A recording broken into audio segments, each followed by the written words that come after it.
मान्यवर काशीराम जी के साथ 25 वर्ष रहा और उनका अंतिम संस्कार न्यूज चैनल पर जो भी वक्ता ने कहा वो उसकी अपनी राय है, जिसकी पुष्टि नेशन न्यूज इंडिया नहीं करता। धन्यवाद। उनका अस्थि कलश लेकर लखनऊ में ही गया और उनका अंतिम संस्कार भी मैंने ही किया।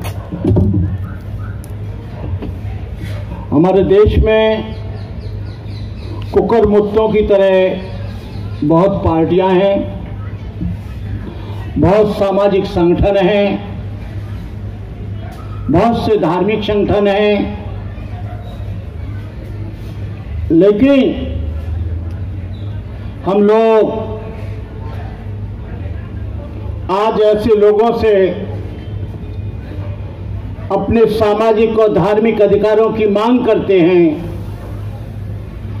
जो इस देश में केवल 15% है।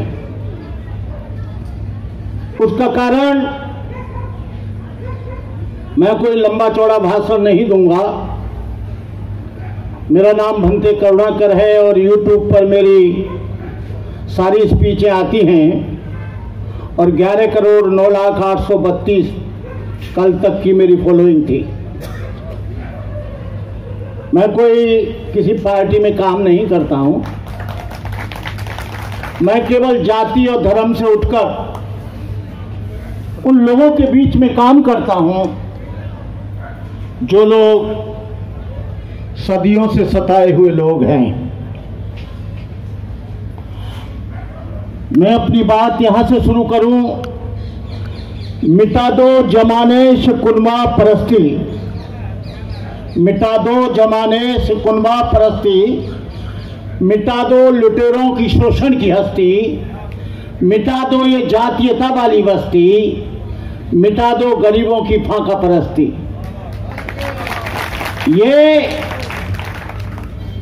जो आज हम लोग बेबस हैं और जंतर मंतर के इस ग्राउंड में आकर हम ही नहीं ओबीसी माइनॉरिटी SC ST के लोग हजारों संगठन यहां पर दलित मुस्लिम पिछड़ा वर्ग की मांगों के लिए एजिटेशन करते हैं, प्रोटेस्ट करते हैं, लेकिन फिर भी कुछ नहीं हो पाता है। हम संख्या में भारी हैं, जनमत में भारी हैं, वोटर में भारी हैं, फिर भी हम लोग कुछ नहीं कर पाते।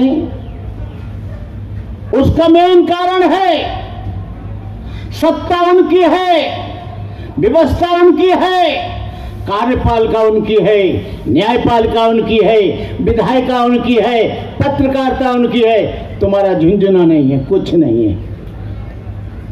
तुम लोग गला फाड़ फाड़ के मर जाना, चले जाना।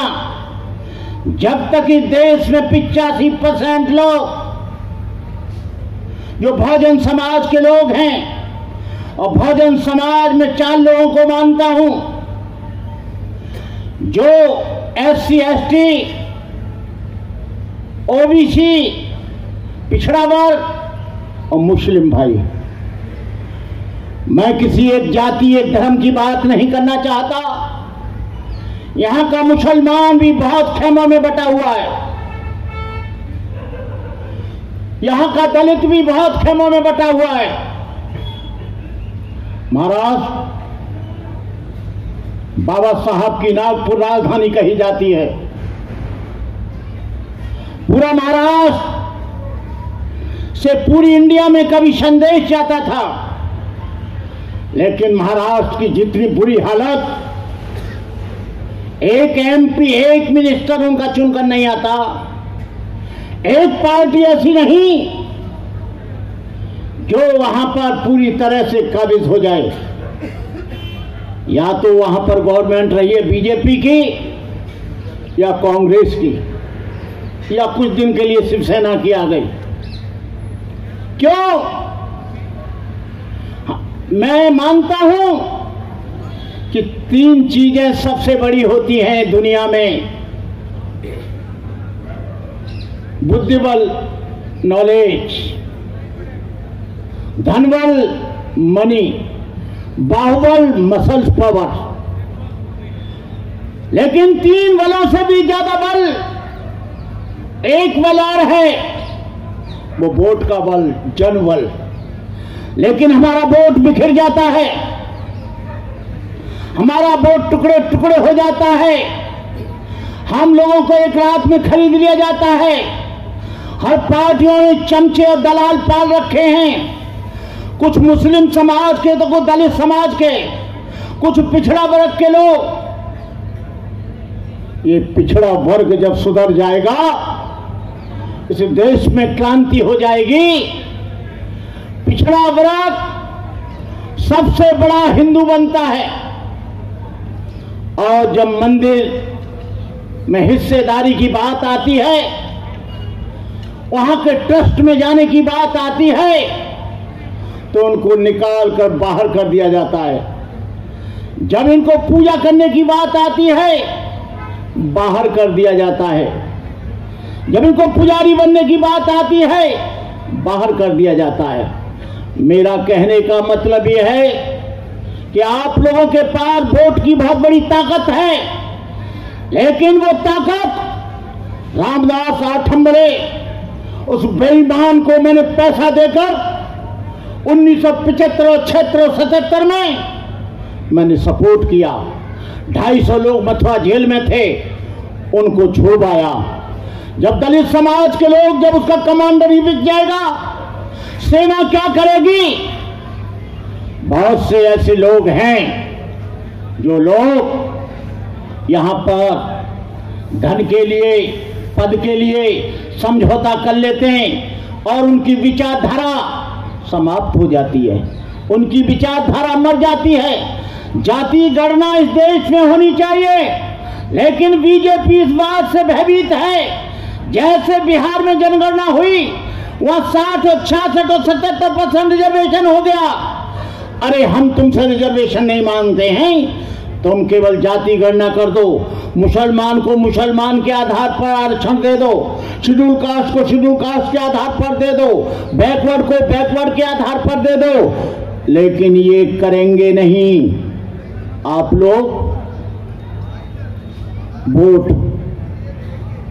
ये लोग जब तक आप सत्ता में नहीं आएंगे, तब तक यहां व्यवस्था परिवर्तन नहीं हो सकता। जिसकी जैसी सत्ता होती है, वो अपने आप से सरकार चलाता है। आपके मेमोरेंडम को, आपके एजिटेशन को पुलिस के द्वारा कुचल दिया जाता है, आपके मेमोरेंडम को डस्टबिन में डाल दिया जाता है।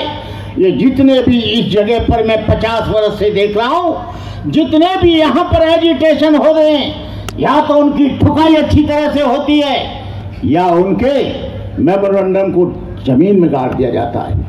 मैंने अखिलेश से कहा था, सिपाही जी से, मैंने कहा मुसलमान यहां पर 24-25% है उत्तर प्रदेश में, तुम केवल 9% हो। तुमने कभी ये घोषणा की कि हम मुख्यमंत्री मुसलमान बनाएंगे? केवल मुसलमान का तुम्हें वोट अच्छा लगता है। ये लोग, जब तक इस देश में यहां पर राष्ट्रपति मुसलमान बनाया जाता है, दलित बनाया जाता है, और बड़े अहंकार के साथ कहते हैं कि हमने मुसलमान को वाइस प्रेसिडेंट बना दिया, हमने प्रेसिडेंट बना दिया, हमने दलित को बना दिया, लेकिन कभी तुमने दलित को या मुसलमान को प्रधानमंत्री भी बनाने की कोशिश की? अरे वो तो रबड़ की मोहर होता है, यह राष्ट्रपति पर कोई शक्ति नहीं होती है। एक बार प्रधानमंत्री तो बनाकर देखो। राष्ट्रपति को कह देते हैं कि देश का सबसे पहला नागरिक है, लेकिन रामनाथ कोविंद को जगन्नाथपुरी के गर्भगृह में, मैं उस समय जगन्नाथपुरी में था, उसको मंदिर में जाने नहीं दिया गया।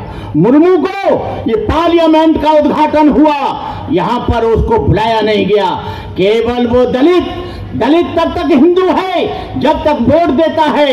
ये जो हिंदू है, बैकवर्ड जब तक हिंदू है, तब तक वो वोट देता है। और जब अधिकारों की बात आती है, जब राइट की बात आती है, फंडामेंटल की राइट का बात आती है, तो वो बैकवर्ड हो जाता, वो शेड्यूल कास्ट हो जाता। नाई धोबी धानो कहाल लोहार तेली तमोली पाछी काछी अहिर गड़रिया हो जाता। कुछ दिनों से मैं आवाज सुन रहा हूं, देश को हिंदू राष्ट्र बनाओ, संविधान को बदलो, लेकिन हम लोग उन लोगों के बड़े आभारी हैं कि उन्होंने आवाज उठाकर यहाँ के मुसलमान को जगा दिया, यहाँ के दलित को जगा दिया, यहाँ के पिछड़ा वर्ग को जगा दिया। और ये देश या मुसलमान किराए पर नहीं रहता है, यहाँ पर दलित किराए पर नहीं रहता है, उसके मकबरा यहाँ पर हैं, उसके कफन यहाँ पर पड़ता है, उसके कब्रिस्तान यहाँ पर हैं। यहाँ पर मुसलमान कहीं विदेश से नहीं आया, दलित कहीं विदेश से नहीं आया, पिछड़ा वर्ग कहीं विदेश से नहीं आया, कोई जमीन पर काम करता है, देश की भारत माता की रक्षा के लिए सीने पर गोली खाता है और देश की रक्षा करता है। मुसलमानों का इस देश की आजादी में सबसे ज्यादा सहयोग रहा। अब जाकर देख लेना, जो इंडिया गेट बना है उसमें मुसलमानों के सबसे ज्यादा नाम लिखे हैं। यहाँ के मदरसा को बताया जाता है कि यहाँ पर आतंकवादी पैदा होते हैं, आतंकवादी पैदा नहीं होते हैं, मौलाना आजाद जैसे लोग और अबुल कलाम जैसे लोग पैदा होते हैं जो देश के लिए बम बनाते हैं। यहाँ पर अब्दुल हमीद जैसे लोग पैदा होते हैं जो पाकिस्तान के टैंकों पर अपने पेट से बम बांधकर घूमता है। मुसलमान से ज्यादा यहाँ पर कोई भी आदमी भारतीय नहीं है। ये लोग, कहने का मतलब मेरा ये है कि आप लोग एक चीज कर लो बस, तुमको ये झंडा उठाने की, ये जंतर मंत्र आने पर कोई भी कोशिश नहीं करनी पड़ेगी। केवल दलित मुस्लिम और पिछड़ा वर्ग एक हो जाओ। जब तक एक नहीं होते हो लातें खाओगे, लाठियां खाओगे, मॉब लिंचिंग होगा, मूंछ रखने पर तलवार से गला काटा जाएगा, साइकिल पर चढ़ के पिटाई होगी, अच्छे कपड़े पहनोगे तुम्हारी जुताई होगी। जैसे मनीषा वाल्मीकि के साथ बलात्कार हुआ वैसे ही तुम्हारे साथ भी होगा। इसलिए मैं कहता हूं अभी वक्त है, वक्त की आवाज है कि तुम सब लोग एक हो जाओ। वक्त जिहाद है सबे रक्स का नहीं, वक्त जिहाद है सबे रक्स का नहीं, वो खून का कतरा किसी के अस का नहीं, बुलावा सरफरोशों का हुआ है आखिर, है मैदान जान दरे का मरीजे इसका नहीं। कल संविधान दिवस है, संविधान को बड़े ताइज्जत से, बड़े अपनी मुरीद के साथ, इत्मीनान के साथ, समर्पण के साथ, श्रद्धा के साथ, अपने पाके मोहब्बत के साथ संविधान को मनाना। संविधान जिंदा है तो यहाँ तुम्हारी नमाज जिंदा है, संविधान जिंदा है तो ईसाई की प्रार्थना जिंदा है, संविधान जिंदा है तो यहाँ पर बुद्ध विहार जिंदा है, संविधान जिंदा है। संविधान में सारे लोगों को बराबर अधिकार दिए। ये लोग कह रहे हैं हम संविधान को बदलेंगे, हिंदू राष्ट्र बनाओ। अरे हिंदू राष्ट्र का भारत तुम्हारी बपौती जागीरदारी है। यहाँ मुसलमान रहता है, ईसाई रहता है, सिख रहता है, जैन रहता है, बौद्ध रहता है, पारसी रहता है। केवल बाबा लोग तुम कथावाचक बनकर केवल वहां पर कहोगे कि संविधान बदलो। संविधान तुम्हारे पास कोई ऐसा आदमी है अंबेडकर जैसा जो देश के संविधान को बनाएगा, जो देश विभिन्न जातियों का है, विभिन्न धर्मों का है, विभिन्न भाषाओं का है, विभिन्न मत मतांतरों का है और विभिन्न सभ्यताओं का है। ये डॉक्टर अंबेडकर की हिम्मत थी, डॉक्टर अंबेडकर के अंदर ही काबिलियत थी जिसने संविधान बना दिया। लोग कहते हिंदू राष्ट्र बनाओ, अरे गांव तो बनाओ, एक गली तो हिंदू बनाओ, एक मोहल्ला तो हिंदू बनाओ। मेरे गांव में जाओगे तुम कहोगे यहाँ हिंदू रहता है, कहेंगे या हिंदू बिंदु तो कोई नहीं रहता, या ब्राह्मण रहता है, या क्षत्रिय रहता है, या वैश्य रहता है, या शूद्र रहता है, या मुसलमान रहता है, ईसाई रहता है, धोबी धानु कहाल लोहार तेली तमोली पाची काची अहिर गडरिया रहता है, हिंदू नहीं है। यहाँ आदमी तो है, हिंदू नहीं है। तुम लोग एक गांव नहीं बना सकते। आज क्या रामनाथ कोविंद से बड़ा कोई हिंदू था जो आरएसएस का नेकर पहनकर 50 वर्ष चला, लेकिन उसको हिंदू मंदिर में जाने की इजाजत नहीं दी? क्या ये दलित हिंदू नहीं है जिसको मूंछ रखने पर जितेंद्र मेघवाल का सर काट दिया गया? क्या इंद्रपाल मेघवाल हिंदू नहीं था जिसको घड़ा छूने पे मार दिया गया? क्या डॉक्टर अंबेडकर 1956 से पहले जब तक बुद्धिस्ट नहीं हुआ, क्या वो हिंदू नहीं था जिसको पानी नहीं पीने दिया, जिसको गाड़ी में नहीं बैठने दिया, जिसके बाल नहीं काटे? ऐसा हिंदू हम तो बनना नहीं चाहेंगे। हम ऐसे धर्म को स्वीकार करेंगे जहां इंसान और इंसान के बीच में गैर बराबरी ना हो, इंसान इंसान के बीच में मोहब्बत हो, इंसान इंसान के बीच में समता हो, इंसान और इंसान के बीच में नफरत ना हो, इंसान और इंसान के बीच में किसी तरह का फिरका परस्ती ना हो। हम ऐसा देश चाहेंगे, और ऐसा देश तभी बन सकता है जब यहां पर वर्ण व्यवस्था को खत्म किया जाए। डॉक्टर अंबेडकर ने आहत होकर 14 अक्टूबर 1956 को बौद्ध धर्म को स्वीकार किया। क्यों किया? मैं पूछना चाहता हूं, इसकी गहराई में जाना, इसके इतिहास को पढ़ना। डॉक्टर अंबेडकर को जितना सताया लोगों ने, जातिवाद के कारण किसी भी नेता को नहीं सताया गया। मैं कहना चाहूंगा आप लोगों से, मैं आज ये वकील साहब मेरे यहाँ चले गए थे रात को मेरे आश्रम पर, इसलिए मैंने उन्हें वचन दिया था कि चाहे मैं थोड़ी देर के लिए आऊं लेकिन जरूर आऊंगा। और मैं तुम्हारे मसलों से जुड़ा हुआ आदमी हूं। मैं तुम्हारी उत्पीड़न, जुल्म, अत्याचार से जुड़ा हुआ आदमी हूं। जहां पर तुम्हारे ऊपर जुल्म और शोषण होगा, वहां पर बन के करुणा कर तुम्हें खड़ा मिलेगा। मैं लड़ाई ऐसे नहीं लड़ता हूं। मैं लड़ाई उन्हीं के साम दाम दंड भेद के अनुसार लड़ता हूं। मैं ये चोला तो पहना हुआ हूं, लेकिन ये कलर आग की जैसे लो होती है वैसा ये कलर है। मैं सब कुछ जला के आया हूं, सब कुछ खाक करके आया हूं। मेरे पास मिटने और मिटाने के लिए कुछ है नहीं। जब लड़ाई होती है तो कहते हैं कि तुझे भिखारी बना दूंगा। मैं पहले से भिखारी हूं, इससे ज्यादा और कहां ले जाएगा। मैं आवाज उठाता रहूंगा। इन्हीं शब्दों के साथ मैं आप लोगों को तहे दिल से शुक्र अदा करता हूं, मुबारकबाद देता हूं। आप यहां तक पहुंचे, और मैं आप लोगों से ये गुजारिश करूंगा कि आप लोग एक तो इस देश को हिंदू राष्ट्र मत बनने देना, भारत भारत को ही रहने देना, और एक संविधान को मत बदलने देना। संविधान बदलेगा, उनके नए संविधान को मैंने पढ़ा है। देश के हालात, इनकी वैसे कुव्वत नहीं, हिम्मत नहीं कि इसे बदलें। ये केवल माइंड डाइवर्ट करने के लिए।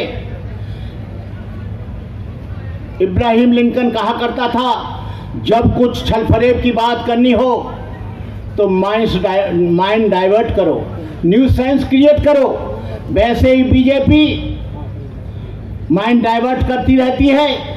ये 2024 में आप लोग पूरे दमखम के साथ, आपको पार्टी नहीं देखनी है, केवल बीजेपी को छोड़कर आप लोगों को ये देखना है कि बीजेपी को कैसे हटाना है। बस इन्हीं शब्दों के साथ जय भीम, जय भारत, नमो बुद्धाय। इनकलाब